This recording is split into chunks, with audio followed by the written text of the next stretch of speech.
안녕하십니까. 예수 그리스도의 보혈 동문교회 이윤식 목사입니다. 이 시간에 6장 보혈과 그리스도 계속해서 속죄의 원어적 의미에 대해서 함께 하겠습니다.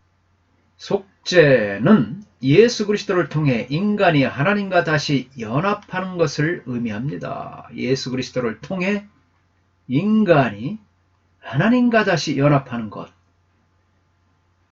교제 관계에서 멀어졌던 관계 화해 혹은 관계 회복이 바로 이 속죄인데, 히브리어와 헬라어의 이 단어는 그리스도께서 죄인들로 하여금 하나님과 바른 관계로 들어가도록 하는 방법을 나타내주고 있습니다. 구약의 용어들을 보면은 프림, 또 카파르, 이 두 단어가 히브리어인데 여기는 그냥 나타나지가 않았습니다. 그래서 프림, 카파르, 이 두 단어는 모두 덮다라는 뜻의 아람어 카파르와 펴서 덮다, 닦아내다 라는 아카드어와의 연결되어 한국 개역 성경에서는 속하다, 쉬게 하다 또는 허물을 제하다로 이렇게 번역이 되었습니다.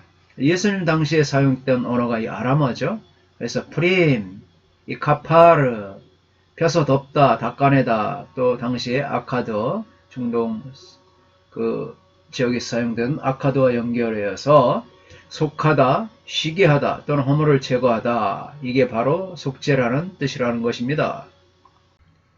신약의 용어를 보겠습니다. 신약의 카탈라케로 신약에서는 이 단어가 특별히 로마서 15장 10절과 11절에 이렇게 사용되었습니다. 여기 뭐 단 한 번 사용됐다고 하지만 마찬가지로 로마서 5장 10절에 곧 우리가 원수 되었을 때에 그의 아들의 죽으심으로 말미암아 하나님과 화목하게 되었은즉 화목하게 된 자로서는 더욱 그의 살아나심으로 말미암아 구원을 받을 것이니라. 11절 그뿐 아니라 이제 우리로 화목하게 하신 우리 주 예수 그리스도로 말미암아 하나님 안에서 또한 즐거워하느니라. 그래서 5장 10절과 11절에 나타난 화목하게, 이 카탈라게, 이 뜻은 바로 이 덮다, 제하다, 허물을 제하다, 이런 구약의 속죄의 의미를 그대로 간직하고 있습니다. 그래서 신약 로마서 5장 10절과 11절은 화목하다라는 단어로 속죄를 사용하고 있습니다. 신구약의 제사를 비교해보면 구분, 또 구약의 희생제물입니다. 구약에서는 희생제물, 신약에서 그리스도의 희생제물이죠. 현황을 보면 일시적입니다. 히브리서 9장 11절, 구약에서는 제물이 일시적이죠. 그러나 히브리서 9장 2절, 이 예수 그리스도의 희생제물은 영구한 것입니다. 이 제사장, 첫 번째 대제사장은 아론이죠. 레위기 16장 32절로 34절에 그렇습니다. 구약의 첫 번째 대제사장은 아론입니다. 그리스도 예수님만이 유일한 대제사장이다. 히브리서 4장 14절에 우리의 구세주 예수님은 유일한 대제사장임을 밝히고 있습니다. 지파를 보면 당연히 레위 지파가 제사장 지파죠. 히브리서 7장 11절.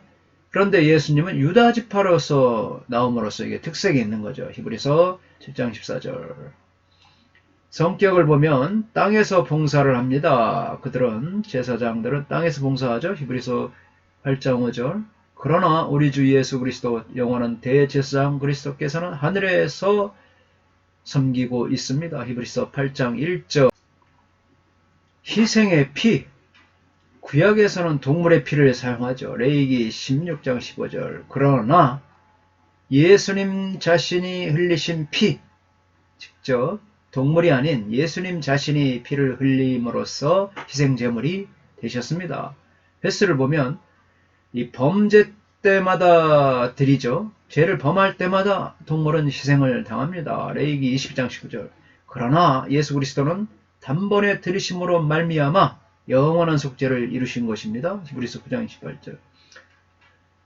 그들의 요구를 보면 흠없고 온전한 제물, 레위기 22장 19절. 흠없고 온전해야 됩니다. 그리스도의 희생 제물을 보면 온전한 순종입니다. 순종으로 말미암아 그리스도께서는 하나님께 순종을 하셨죠. 히브리서 5장 9절. 제사 제도를 보면 두렵고 조심스럽게 이 제물을 드립니다. 레위기 16장 1절로 13절. 그러나 예수님은 단번에 담대히 하나님 앞에 성소로 자신을 드림으로 나아갈 수가 있었습니다. 히브리서 14장 16절.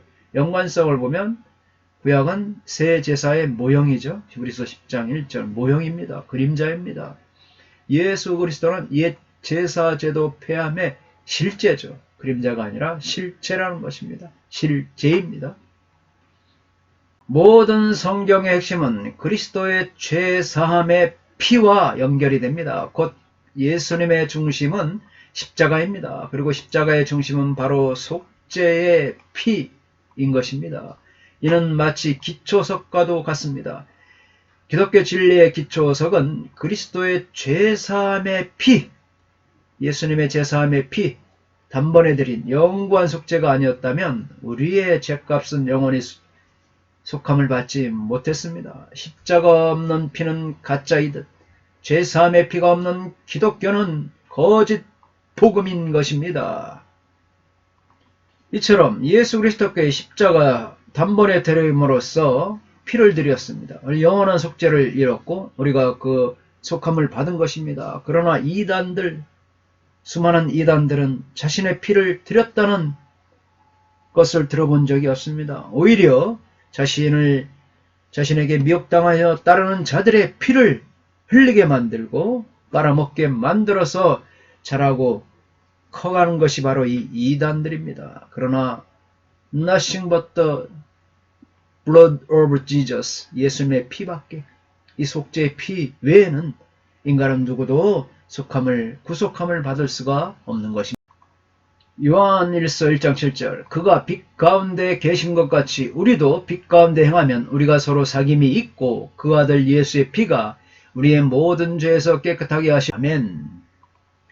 하나님의 그 아들 예수 그리스도의 피가 도무지 해결할 수 없었던 인류의 죄악을 죄사함의 피로 흘려주심으로 해결이 되었던 것입니다.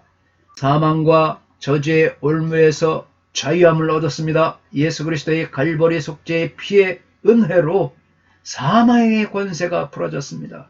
구약의 모든 부정한 것들이 다 정하여졌습니다. 하나님께서는 죄를 속하실 때 죄의 양, 죄의 기간, 죄의 종류를 따지지 않으십니다. 다만 예수 그리스도의 그 십자가의 피의 공로로 모든 죄를 다 씻어 주십니다. 돌로 쳐 죽일 여인에게 죄사함의 피의 공로가 바로 증거가 됩니다. 정죄할 수 없는 것 역시 죄사함의 피 때문인 것입니다. 감사합니다. 다음 시간에 계속하겠습니다.